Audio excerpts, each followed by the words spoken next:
kematian beliau menggemparkan Kairo dengan pemakamannya yang dihadiri lebih dari 500.000 orang. Mari kita simak kisah dari Asosiasi Universitas Islam Mesir ini. Al-Kisah dari kampung kecil bernama Tafahna al-Ashraf, distrik Middle Ghamir, provinsi Dakohliyah, Mesir, ada 9 orang sarjana miskin lulusan Fakultas Pertanian. Lalu mereka pun sepakat membuat sebuah peternakan unggas, sembari mencari mitra ke-10. Namun mereka terbentur modal, maka dengan sekuat tenaga mereka kumpulkan dari hasil menjual tanah, perhiasan istri, hingga meminjam. Meski tidak banyak terkumpul, namun mencukupi untuk memulai usahanya. Pertanyaan tersisa, siapa mitra yang ke-10?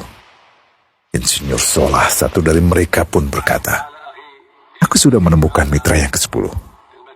Siapa?" kata teman-temannya. "Allah," lanjutnya. "Allah akan menjadi mitra usaha kita yang ke-10. Allah akan mendapat 10% dari keuntungan kita. Dengan perjanjian, Allah yang akan memberikan perlindungan dan pemeliharaan, keamanan dari segala wabah penyakit." Akhirnya mereka pun sepakat.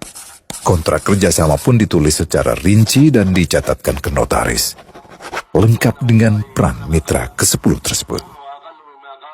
Tak disangka, setelah 1 musim bisnis mereka langsung meroket, jauh dari yang dibayangkan sebelumnya. Lalu mereka pun kembali bersepakat menambah jatah keuntungan mitra ke-10 menjadi 20% di musim kedua, dan begitu seterusnya hingga mencapai 50%.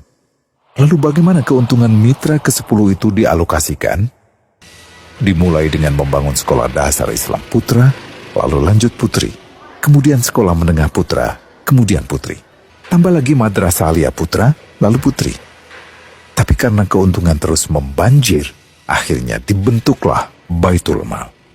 Dan mereka pun mengajukan ke pemerintah untuk membangun universitas di kampung. Awalnya ditolak dengan alasan tiadanya akses bagi para mahasiswa. Tak berapa lama mereka pun mengajukan pembangunan universitas lengkap dengan stasiun kereta beserta jalurnya dengan biaya mandiri. Akhirnya permintaan ini disetujui. Dan pertama dalam sejarah Mesir, berdirilah sebuah universitas di perkampungan kecil. Semakin berkembang, dibangun pula fakultas kedua, ketiga, keempat hingga asrama putri dengan kapasitas 600 kamar.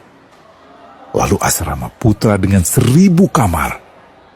Tiket kereta api pun digratiskan untuk memudahkan transportasi menuju kampung tersebut. Tak cukup hanya itu, dibangun Baitul Mal berikutnya hingga hilang kemiskinan di daerah tersebut.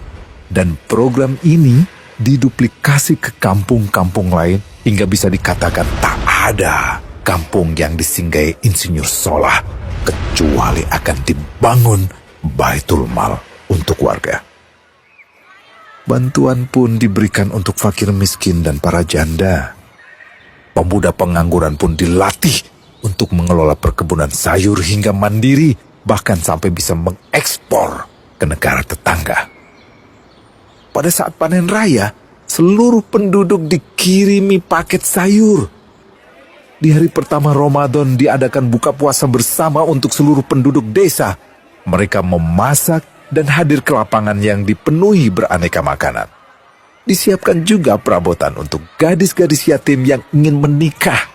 Dan ini semua merupakan sedikit dari banyaknya kebaikan yang dilakukan oleh Insinyur Solah. Hingga pada akhirnya disepakatilah keuntungan perusahaan 100% untuk Allah. Insinyur Solah yang awalnya adalah salah satu mitra usaha berubah menjadi karyawan Allah. Dia hanya menerima gaji, namun dia memberikan Tuhannya syarat agar membuatnya hanya butuh kepadanya dan hanya meminta kepadanya. Inilah sosok Insinyur Solah Atiyah, aktor utama kisah menakjubkan ini. Keikhlasannya membuat ia sama sekali menolak terkenal di media massa. Dan kini, meski orang yang melibatkan Allah ke dalam bisnisnya ini telah wafat, terbayang seluruh amal jariahnya yang selalu mengalir untuknya. Masya Allah.